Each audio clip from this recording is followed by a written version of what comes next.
হ্যাঁ, আমি একটা সময়ে নাপিত কারা যারা হিন্দুদের মাধ্যমে 25টা জাত না কয়টা জাত আছে জানি, ওই জাতের মাধ্যমে হ, এক সময় তুমি নাপিত, ঠিক আছে, চুল কাটাতে নাপিত ছিলে, সেটা তো বলতে এখন সমস্যা হচ্ছে, আমরা ভালোই বুঝতে পারতেছি, ঠিক আছে।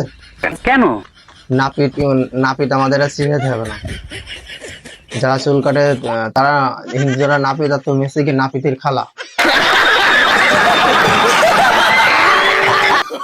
থুকু নাপিতের কাছে কি খালু, ঠিক আছে।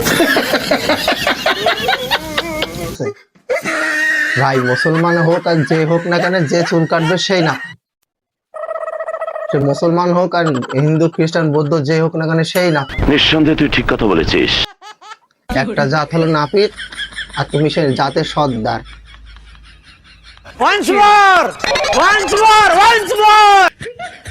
এখন তুমি হচ্ছে